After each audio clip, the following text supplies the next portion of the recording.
ഉച്ചത്തേക്കുള്ള lunch പ്രിപ്പറേഷനാണ് കേട്ടോ. അപ്പോൾ കുമ്പളങ്ങയും കൂർക്കയും കൂടെ മുളകുശം വെക്കാൻ പോവാണ്. കൂർക്ക ഒരു തവണ ഉപ്പേരി വെച്ചു. അപ്പോൾ പിന്നെ ഞാൻ ഉപ്പേരി വെക്കാൻ വേണ്ടി തന്നെയായിരുന്നു എടുത്തത്, പക്ഷേ തികയില്ലായിരുന്നു. ബാക്കി കുറച്ച് കൂർക്ക ഇരിപ്പുണ്ടായിരുന്നു.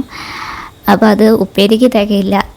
അപ്പോൾ തോന്നി അതിങ്ങനെ മുളകുശം കുമ്പളങ്ങ കൂട്ടിയിട്ട് മുളകുശം വെക്കാമെന്ന്. അങ്ങനെ നമ്മുടെ കുമ്പളങ്ങയും കൂർക്കയും കൂടെ കുക്കറിനകത്ത് ഇട്ടു. എന്നിട്ട് ഒരു പച്ചമുളക് കീറിയിട്ടു, ഒരു ഇത്തിരി മഞ്ഞൾപ്പൊടിയും പാകത്തിന് വെള്ളം ഒഴിച്ചു. ഇനി നമ്മളിത് വേവിക്കാൻ വെക്കുകയാണ് കേട്ടോ.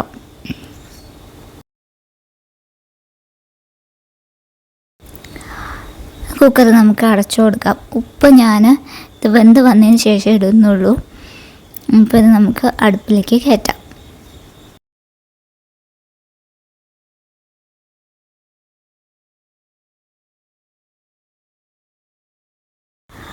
കുമ്പളങ്ങയും കൂർക്കയും വെന്ത് വരുന്ന സമയം കൊണ്ട് നമുക്ക് അരപ്പ് തയ്യാറാക്കാം. തേങ്ങ ചെറിയ കഷ്ണങ്ങളായിട്ട് മുറിച്ച് വെച്ചിട്ടുണ്ട്. അപ്പോൾ അത് നമ്മൾ ജാറിലേക്ക് ഇട്ടു. ഇനി നല്ല ജീരകം, ഒരല്പം നല്ല ജീരകമാണ് ചേർക്കാൻ പോകുന്നത്. മുളകുശമാവുമ്പോൾ അതിൽ ജീരകത്തിൻ്റെ ടേസ്റ്റാണ് മുന്നിൽ നിൽക്കേണ്ടത്. അപ്പോൾ നല്ല ജീരകം ഇട്ടു. അത് കഴിഞ്ഞ് പച്ചമുളക് മുറിച്ചിട്ടിട്ടുണ്ട്. നമ്മൾ കൂർക്കയും കുമ്പളങ്ങയും കുക്കറിലിട്ടപ്പോൾ അതിൻ്റെ കൂടെയും പച്ചമുളക് കീറിയിട്ടിട്ടുണ്ട്. അപ്പോൾ എരിവിനനുസരിച്ചിട്ട് എടുക്കുക മുളകൊക്കെ.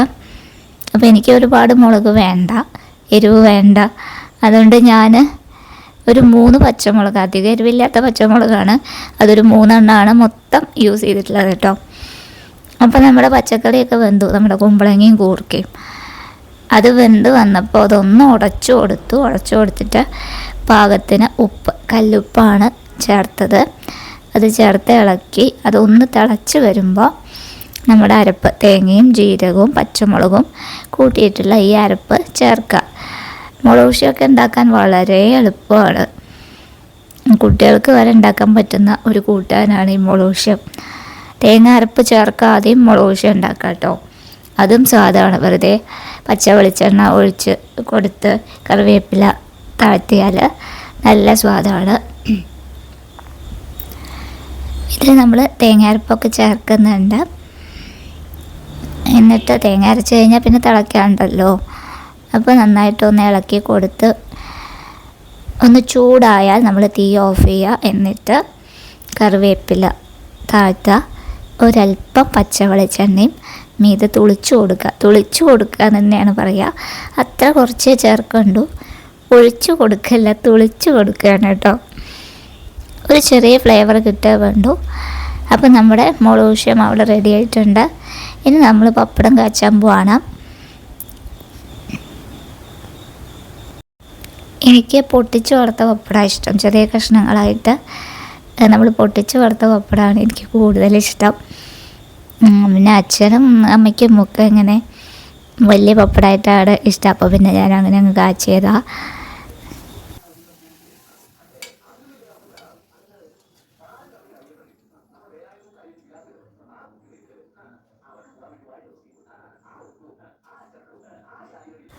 പപ്പടം കാച്ചി കഴിഞ്ഞു. പിന്നെ ഞാനൊരു ചമ്മന്തി അരയ്ക്കുന്നുണ്ട് കേട്ടോ. ഈ ചമ്മന്തി നമ്മൾ മുമ്പ് വീഡിയോ ചെയ്തിട്ടുണ്ട്.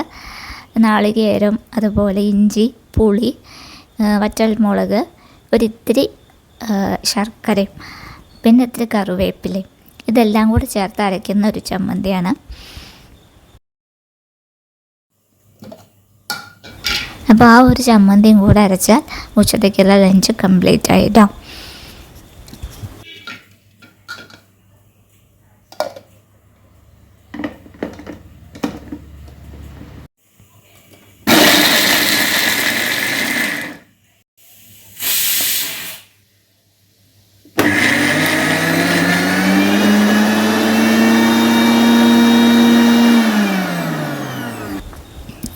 കഴിക്കേണ്ട സമയമായി. അപ്പോൾ ഇതാ ചോറെടുത്തിട്ടുണ്ട്. അതിൽ കല്ലുപ്പ്, ഞാൻ ചോറിലേക്ക് കല്ലുപ്പ് തന്നെയാണ് എടുക്കാറ്.